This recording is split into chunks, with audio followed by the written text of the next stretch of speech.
Hello बड़े friend, welcome to this session of wellness wonder and learning. आज हम जानेंगे कि स्वयं को या दूसरे को सशक्त बनाना क्या है और किस तरह से हम सशक्त किसी को भी बना सकते हैं। मेरे फ्रेंड, हर व्यक्ति अलग अलग होता है, उनकी क्षमताएं भी अलग होती है, उनकी समझ भी अलग होती है, उनकी शारीरिक स्थिति भी अलग होती है। कई बार हम देखते हैं कि किसी चीज ने किसी व्यक्ति के जीवन में असाधारण रूप से, चमत्कारी रूप से बदलाव ला दिया है, लेकिन वही चीज किसी दूसरे व्यक्ति के जीवन में कोई प्रभाव नहीं डाल रहा है।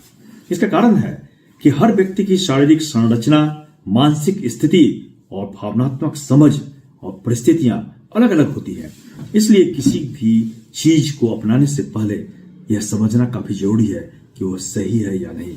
अगर हम किसी को सलाह दे रहे हैं कि वो पर्टिकुलर काम करे, तो ये बहुत ही आवश्यक है बतलाना कि यह चीज उसे सही होगा उसके लिए या नहीं, और इसके प्रो और कॉन्स दोनों स्थितियों को समझ करके ही उसे सही राह दिखलानी होगी। उदाहरण के लिए हम फास्टिंग को लें। फास्टिंग एक ऐसी प्रक्रिया है जो कुछ लोगों के लिए काफी फायदेमंद होती है और हो सकता है कुछ लोगों के लिए यह उपयुक्त नहीं हो। अगर हर कोई व्यक्ति उपवास की सोच रहा है तो पहले इसके बारे में उसे पूरी जानकारी प्राप्त करनी चाहिए, विशेषज्ञों की राय लेनी चाहिए, और सबसे महत्वपूर्ण है कि उसे अपने शरीर की सुनना है, शरीर की स्थिति उसकी क्या है। जिस जानकारी के बिना अगर हम इस चीज में आगे बढ़ते हैं तो हो सकता है ये हमारे लिए लाभ के जगह पर हानिकारक सिद्ध हो और ये हमें नुकसान पहुंचा दे। इसी तरह से हम अगर जीवन में संघर्ष कर रहे हैं तो इसके लिए हमें सोचना होगा कि कौन सी ऐसी चीज है जो हमें असफल कर रही है, हम क्यों असफल हो रहे हैं, ये जानना काफी आवश्यक होगी। इसके लिए काफी आवश्यक है कि हम एक्सपर्ट से राय लें और अपनी स्थिति को समझें कि हम असफल क्यों हो रहे हैं। हो सकता है आपने जो रास्ता चुना हो उस रास्ते में कुछ बदलाव की आवश्यकता है, और होता क्या है कि हम अपनी अज्ञानता और हम अपने माइंड की स्थिति के अनुसार हम उस परिस्थिति को चेंज नहीं कर सकते हैं। तो जब हम उस परिस्थिति को चेंज नहीं करते हैं तो हम बार बार असफल होते हैं, क्योंकि जो प्रक्रिया अपनाई गई है वो असफलता की ओर ले जा रही है। उसमें चेंज की आवश्यकता है। हम अपने आप से पूछें कि हमने क्या ऐसा चीज नहीं किया है, हमने कौन सी ऐसी गलती की है जिससे हम असफल हो रहे हैं, और इस चीज से हमें आगे हटना है, हमें अपने आप को दूसरी ओर लगाना है। माय फ्रेंड, यह काफी आवश्यक है जानना कि कौन सी स्थिति हमारे लिए उपयुक्त है। लाखों लोग इस दुनिया में संघर्ष कर रहे हैं और असफल हो रहे हैं, लेकिन इस असफलता के पीछे क्या कारण है इसे बतलाने वाला कोई नहीं है। माय फ्रेंड, हर आम व्यक्ति की तरह एक मध्य वर्गीय युवक भी कई तरह के अधूरे सपने से जूझ रहा होता है। उसे अपने लक्ष्य स्पष्ट नहीं दिखाई देते हैं, लेकिन उसके अंदर सीखने की ललक रहती है। यही एक चीज है जो उसे आगे बढ़ा सकती है।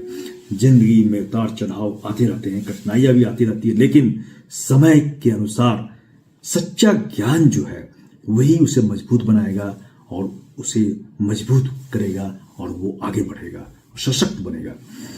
अब हमारी क्या इसमें रोल होनी चाहिए? अगर आप सफल हैं, अगर आपने जिंदगी को सही मायने में सीखा है, जिया है, तो हम अपने आसपास के लोगों को देखें कि वो संघर्ष कर रहे हैं, परेशान हैं, तो क्यों परेशान हैं? हमें किसी न किसी रूप में उनकी मदद करने की आवश्यकता है। जब हम किसी गरीब को खाना खिलाते हैं तो यह हो सकता है कि यह टेम्पोररी फेज हो। गरीब जो है खाना खाता है और उस पर्टिकुलर दिन के लिए वह तृप्त हो जाता है, लेकिन अब यहां पर समझना आवश्यक है कि गरीब क्यों है, उसकी सोच में क्या परिवर्तन लाया जाए कि उसकी गरीबी दूर हो जाए, उसे कौन से मार्ग दिखलाया जाए कि वह अपने कर्म को सही रूप से कर पाए। यही आवश्यकता है, और हमें अगर अच्छी तरह से यह आ जाए सिखलाना कि लोगों को हम किस तरह से उठा सकते हैं, संघर्ष से हट करके एक सही राह को अपनाने के लिए हम सिखला सकते हैं, यह मानवता की सच्ची सेवा होगी। और यह दीर्घकालीन समस्या जो है ये खत्म हो जाएगा। अगर हम किसी व्यक्ति की, किसी गरीब की एक समय की भूख मिटाते हैं तो वह उसे एक दिन के लिए राहत देती है। लेकिन अगर हम उसे रोजगार के योग्य बनाते हैं, उसे आत्मनिर्भर बनने में सहायता करते हैं, तो यह जीवन भर के लिए उसकी मदद होगी। यही सच्ची सेवा है। सहानुभूति दिखाना अच्छी बात है, लेकिन इससे भी ज्यादा जरूरी है कि हम किसी को उस स्थिति से बाहर निकालें और उसे अपने पैरों पर खड़ा होने में मदद करें, क्योंकि उसने जो राह चुनी है, हो सकता है सही जानकारी के अभाव में वह राह उसे गलत रास्ते पर ले जा रही हो और वह अपने इस रास्ते को समझ नहीं पा रहा है, वो कहां गलती कर रहा है। तो मेरे फ्रेंड, सच्ची मानवता की सेवा क्या है? दूसरों को सशक्त बनाना।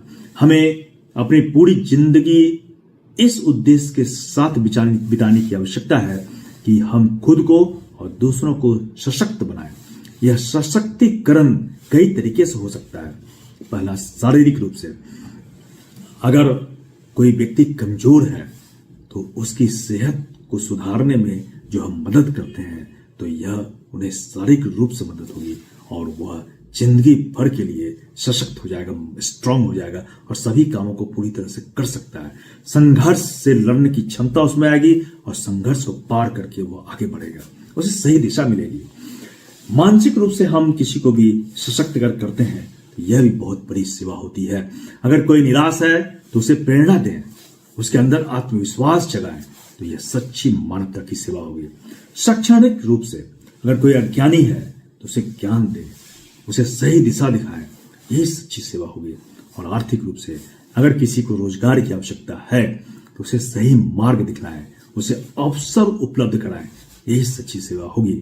क्योंकि अगर हम किसी को आर्थिक रूप से मदद करते हैं तो एक दिन के लिए मदद कर सकते हैं, फिर वह उसी स्थिति में वो आ जाता है और वो आर्थिक रूप से जूझता रहता है, आर्थिक रूप से वो कमजोर ही रहता है। लेकिन अगर हम उसे सही राह दिखाएं कि रोजगार किस तरह से प्राप्त करना है, क्या उसके जीवन में चेंज लाना है, ये अगर उसे बतला दें तो वो सच्ची मानवता की सेवा होगी। मेरे फ्रेंड, जब हम इस दुनिया में हैं तो हमारा सबसे बड़ा कर्तव्य यही है कि हम दूसरों को मजबूत बनाएं। यह सहायता केवल पैसे या संसाधनों तक सीमित नहीं होनी चाहिए, बल्कि हमें दूसरों को आत्मनिर्भर बनने के लिए ज्ञान, प्रेरणा और मार्गदर्शन देना चाहिए। किसी को एक मछली देना अच्छी बात है, उस दिन उसकी भूख मिट जाएगी, लेकिन उसे मछली पकड़ना सिखाना उससे भी बड़ा कार्य है, यह उसे जीवन भर सुखी रखेगा। तो चलिए एक नया संकल्प लें, न केवल दूसरों की मदद करें बल्कि उन्हें इस योग्य बनाएं कि वे खुद ही अपनी मदद कर सकें। यही सच्ची मानवता की सेवा होगी, यही दुनिया को बेहतर बनाने का सबसे बड़ा तरीका है। धन्यवाद।